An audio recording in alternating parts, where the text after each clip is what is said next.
What happens when a small business owner walks into an accounting firm and leaves with more questions than answers? For today's guest, that wasn't just frustrating, it was the spark for something bigger.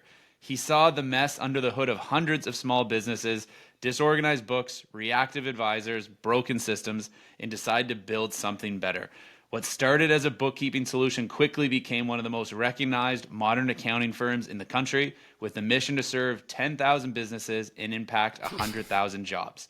We met recently at the Women Who Count event in Mesa, and right away I knew this conversation had to happen. Since then, we've had the privilege of partnering with his firm behind the scenes, and today I'm pulling the curtains back on the real story behind Reconciled. We get into hyper growth, team turnover, the belief that almost broke him, and why he's convinced time and materials billing is killing the industry. Here's my conversation with Michael Lee. Michael, thank you so much for coming on the podcast. I'm so excited for this one. How have you been?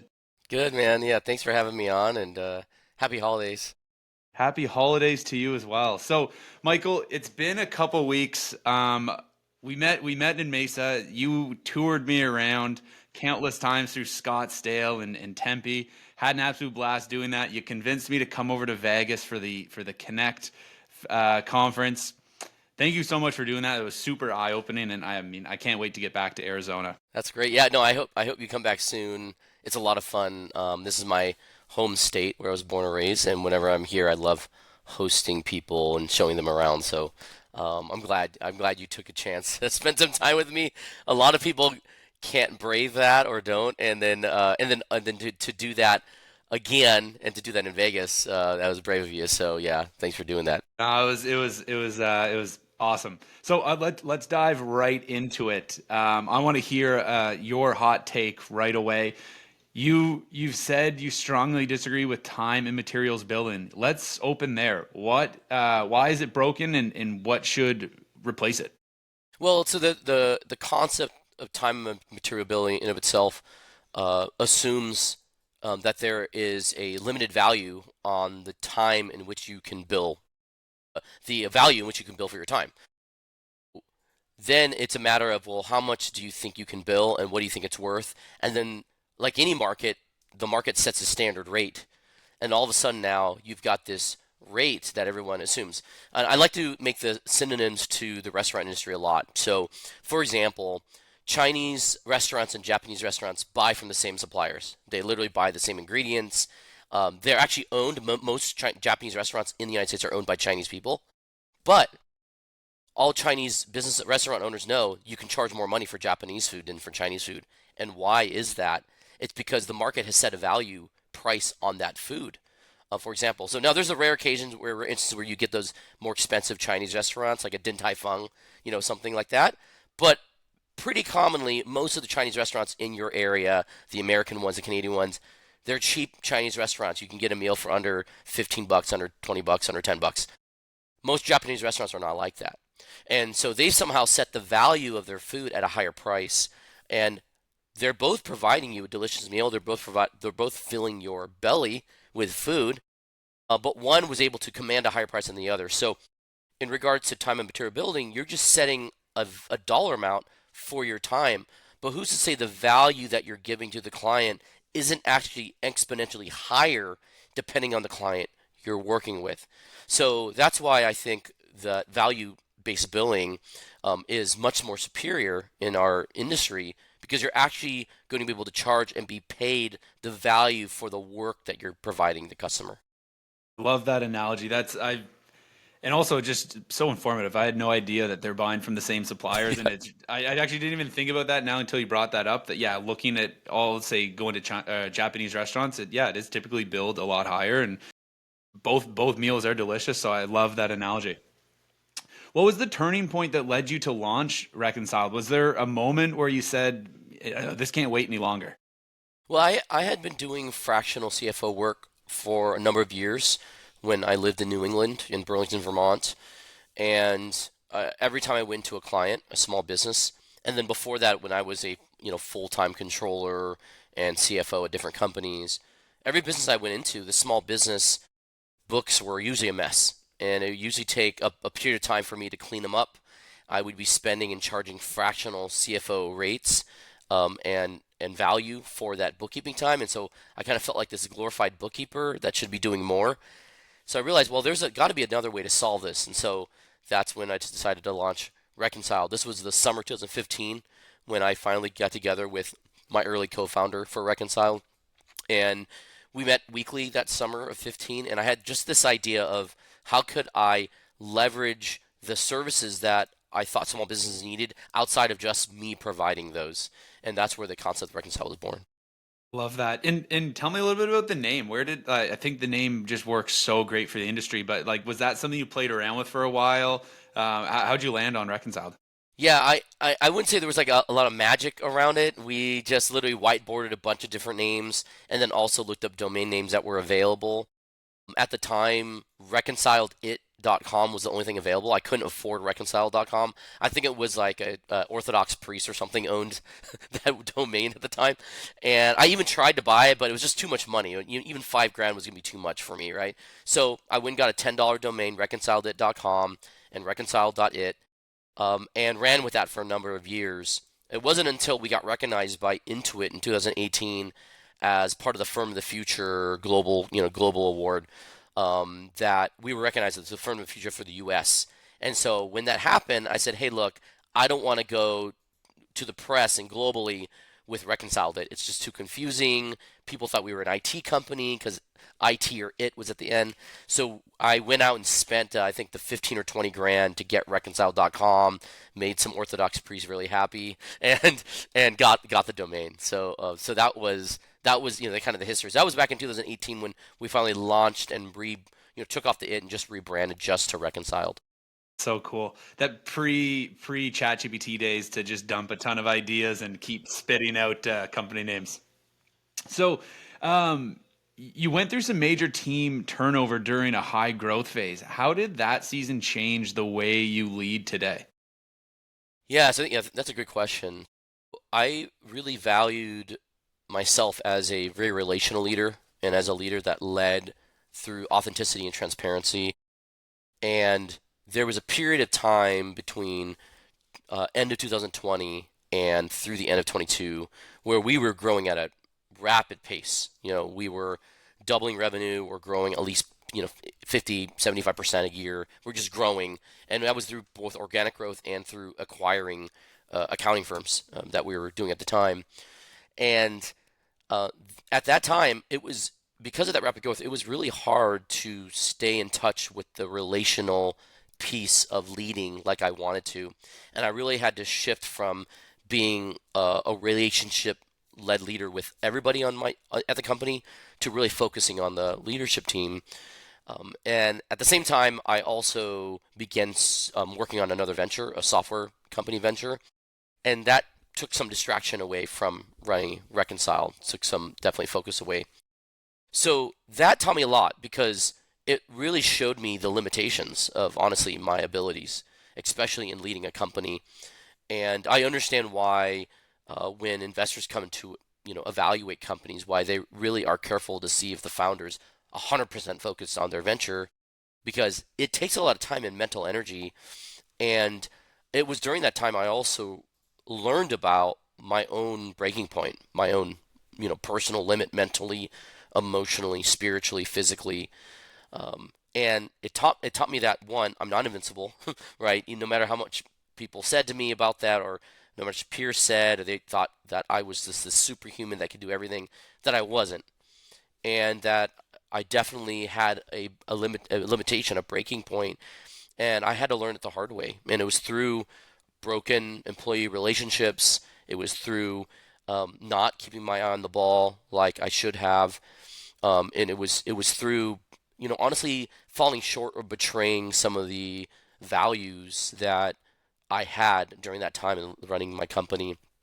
So it definitely taught me a lot, and it was a big eye opener for me, especially in the middle to end of 2022. It's so interesting to hear that. I mean, where do you feel you can look back and almost see where you used to stand on the mountain and maybe how much further up you are now when it comes to leadership growth? Because I only met you like about a month ago. We did get to spend a lot of time together, which was awesome. But the first thing that would come to mind and what everyone else described you as is that, the glue guy and very relationship driven. So it sounds very surprising for me to hear like that maybe wasn't always you, or like I'm very curious to know like how much growth you feel like you developed from where you're at then versus where you're at now. Because again, I only Yeah. know this version of you, right? In 20, as we go into 2026 and what everyone else, all the compliments everyone else was giving. So that, yeah, I'm a little shocked that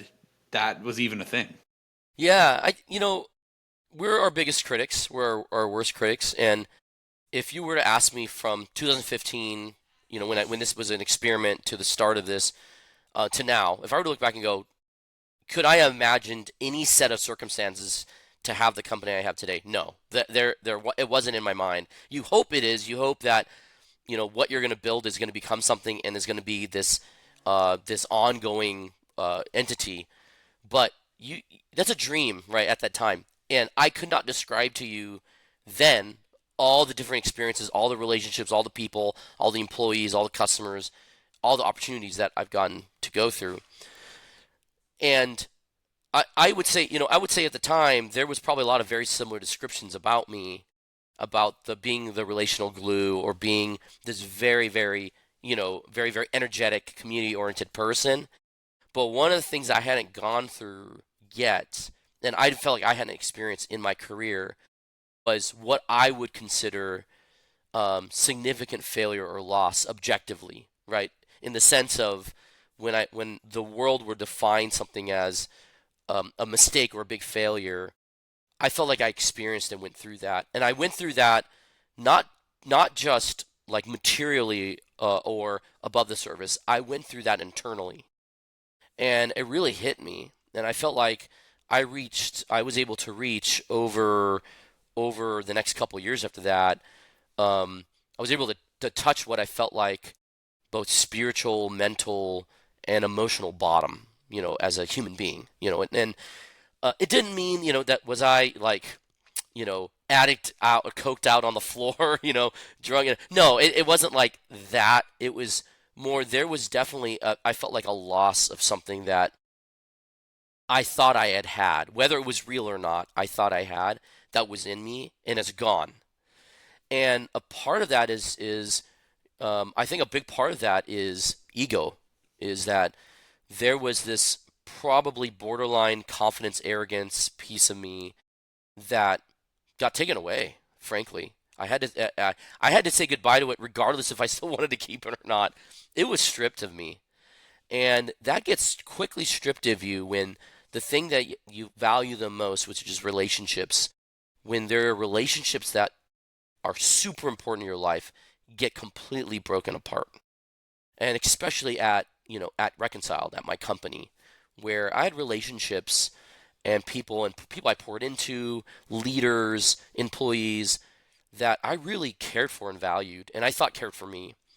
And that world got torn apart because growth can make that happen. Growth can strengthen relationships. It also can ruin relationships. And it did. Admittedly it did. And I had a big part to play in that. So, it's not I wasn't perfect in that, but also the individuals, employees and leaders involved also had a big part to play in that. And I'm not scared to share about that. It's something that I think every great leader goes through this experience, and it doesn't. It can break a company. It also can make your company stronger for the next stage of growth.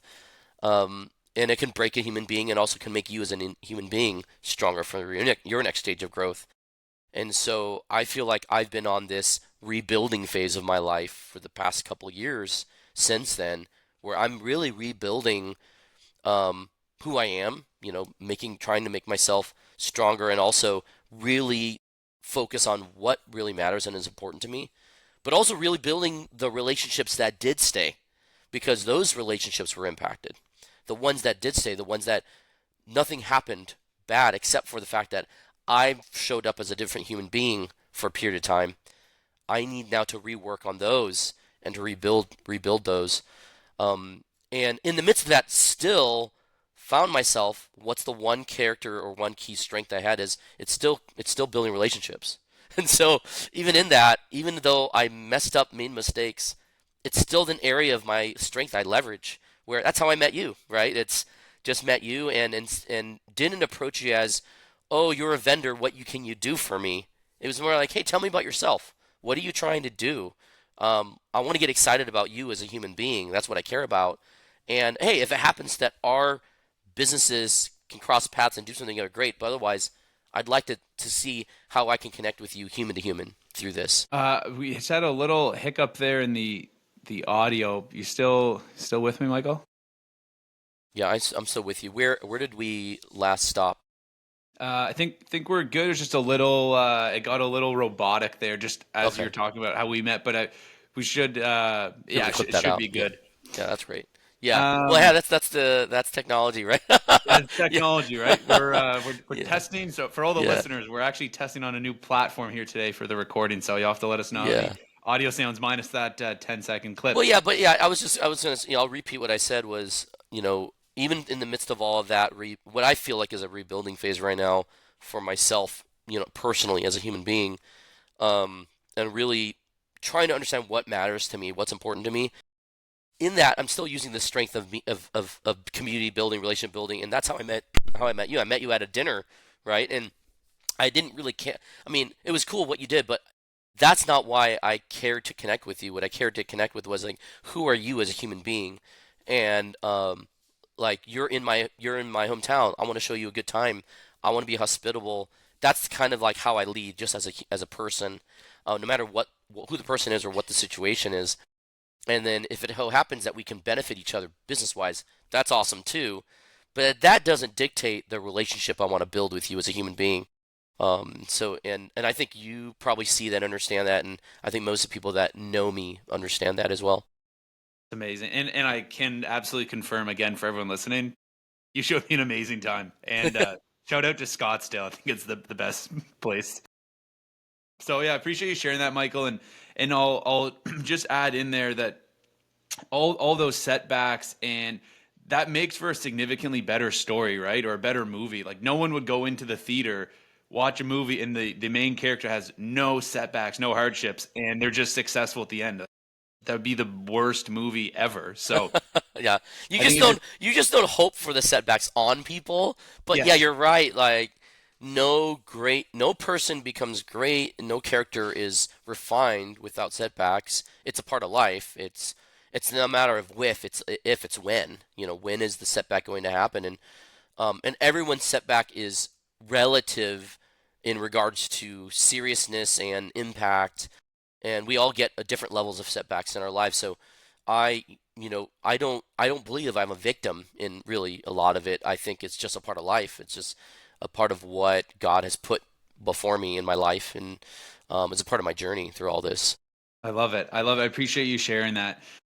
So I want to get into a little bit of a different kind of shift here, but beyond billing models, what's one belief about firm growth or tech that you think the industry is totally getting wrong? That's great. So I think that uh, tech companies right now, the big thing right now is talking about the displacement of accountants and with AI, and I think that most of us are overestimating how fast technology adoption is going to occur in the accounting industry.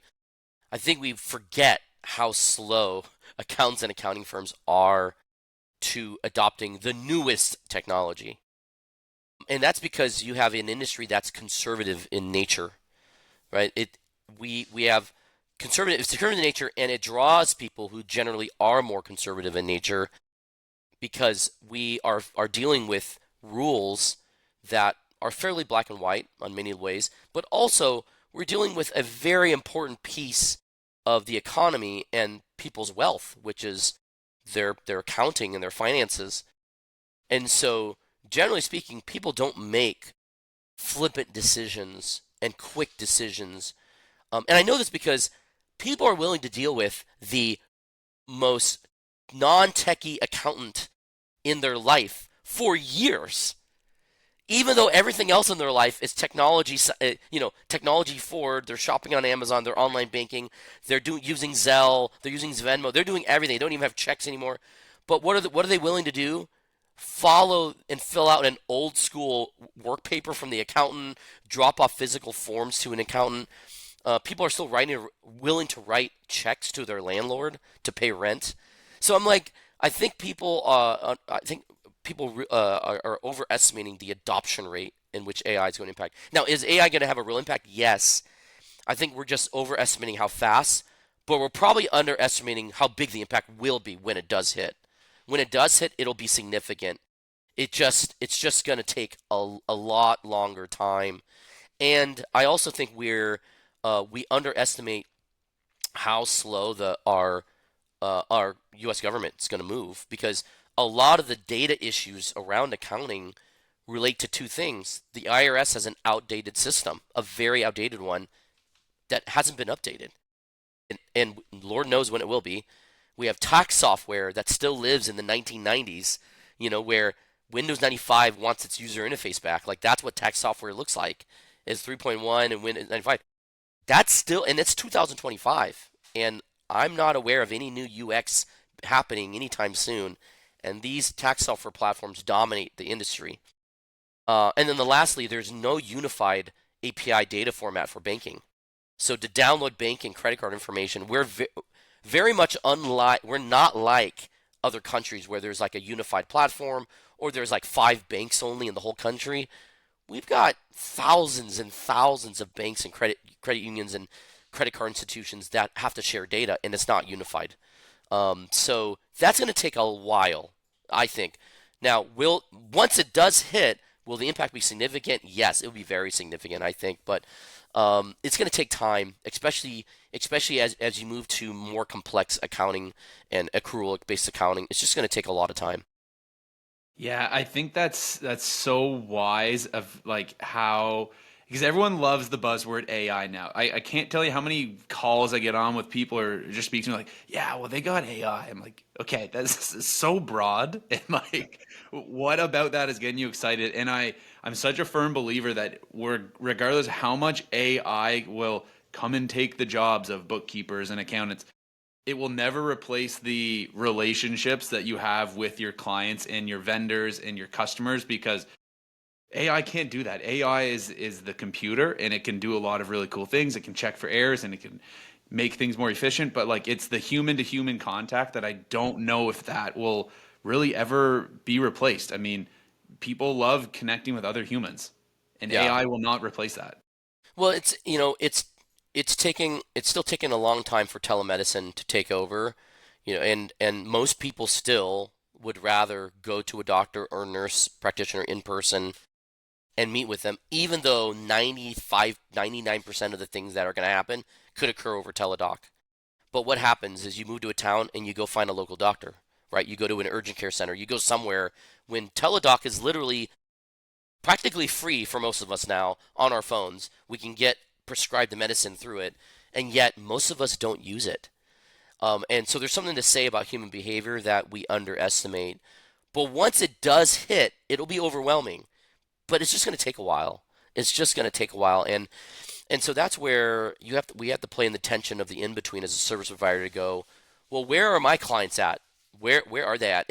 If you're serving clients, that are predominantly boomers in their late 60s and 70s, you're probably not going to want to introduce the latest and greatest technology. They're not going to want to deal with that. They just want to be able to talk to a human being. You might be one of the few human beings that talk to you that week or month, anyways, as a service provider, right? But if you're dealing with a much younger population of client who is more tech savvy, who honestly they'd rather just talk to a chatbot, and maybe you set up a chatbot and you're the one behind that chatbot talking, or you set up an FAQ with all the most frequent questions and answers, and people want to do it themselves. Yeah, there is a population for that, but they don't make up the majority of the population yet, right? So you still have the large boomer population, still business owners, still with a lot of wealth. We're still serving, and then you have the millennial generation, and they're the ones that's slipping in between who wants to be tech savvy and not, in regards to being provided a service. And I think you're going to see also more and more higher money spent on higher touch services. People are going to actually value human touch.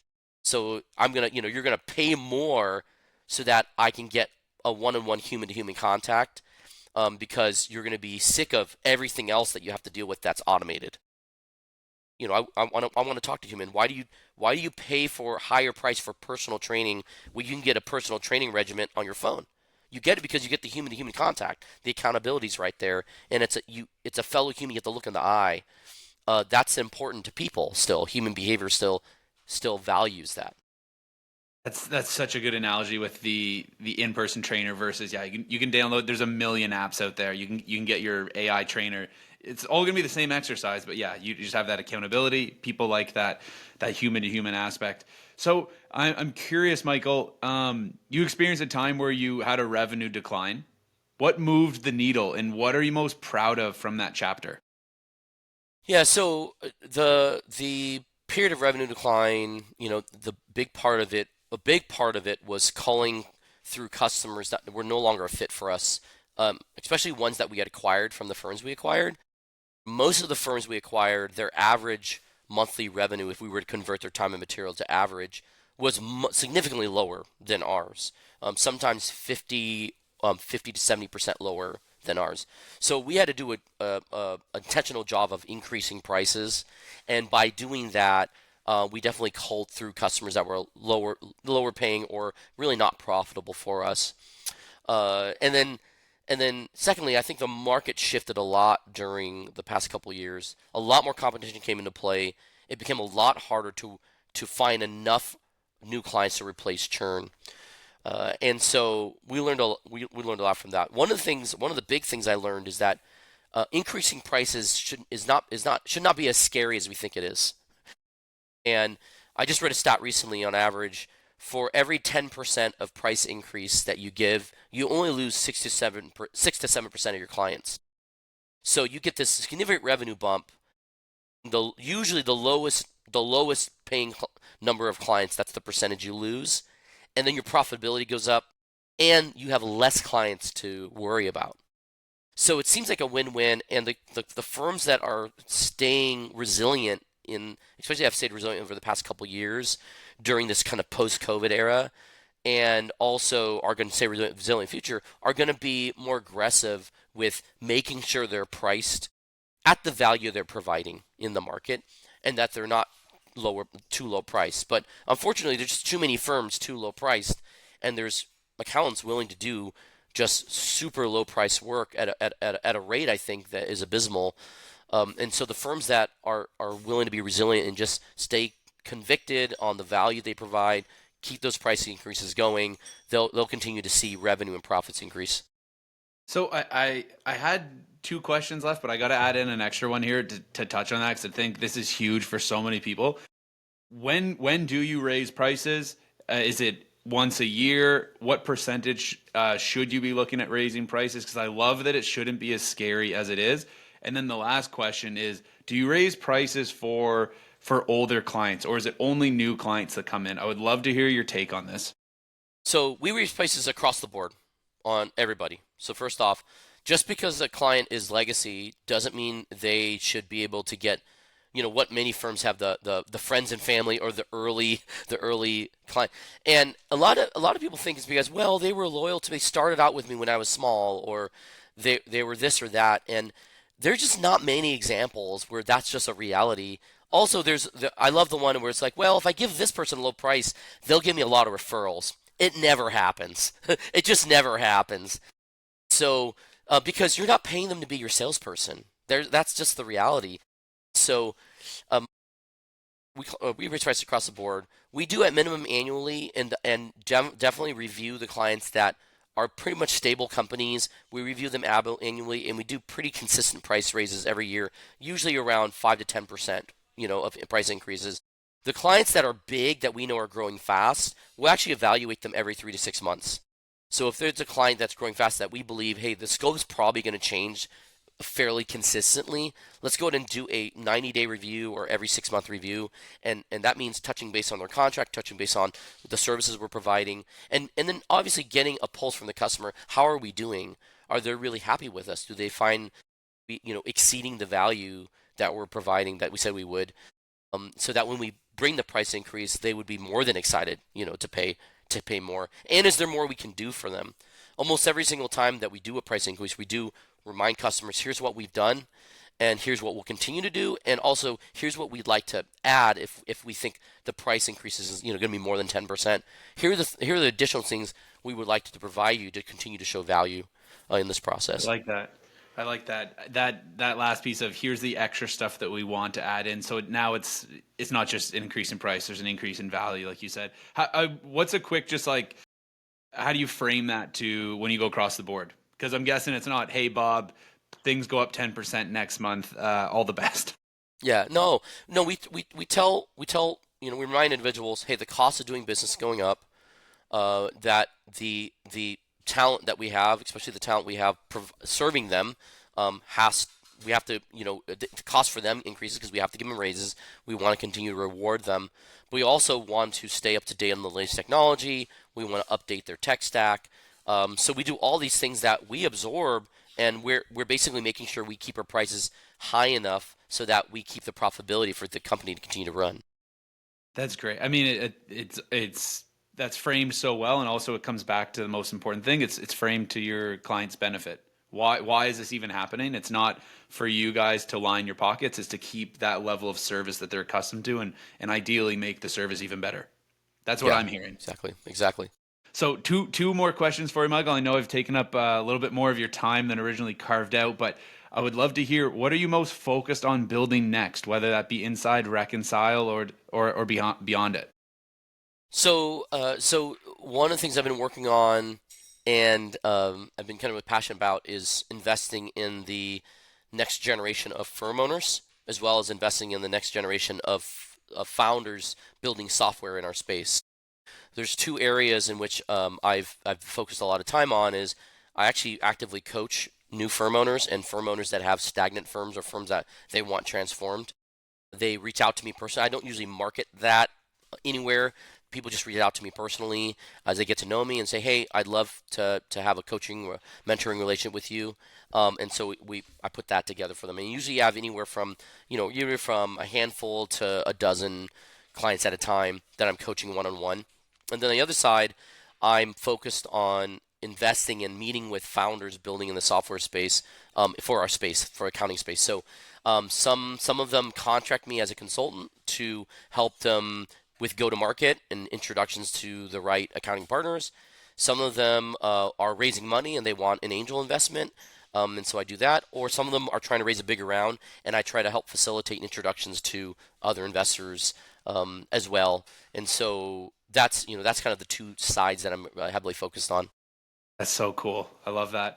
Okay, last question for you. What's the best piece of advice you've ever received? Best piece of advice is probably not to take yourself too seriously and to find smarter people to come work alongside you. So simple. I love it. It's so simple, but it really it carries so much weight.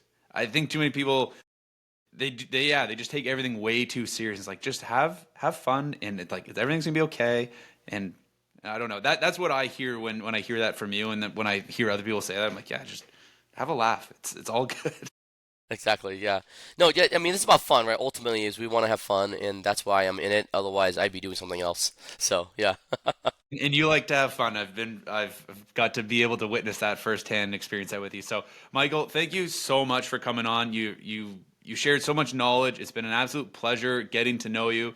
I'm really excited about what working with you, what that's going to look like, and just seeing you at more and more events. And yeah, just being connected with you. It's been great. So again, thank you so much for coming on and sharing all of your knowledge. Where's the best place people can get in touch with you if they want to continue the conversation with you?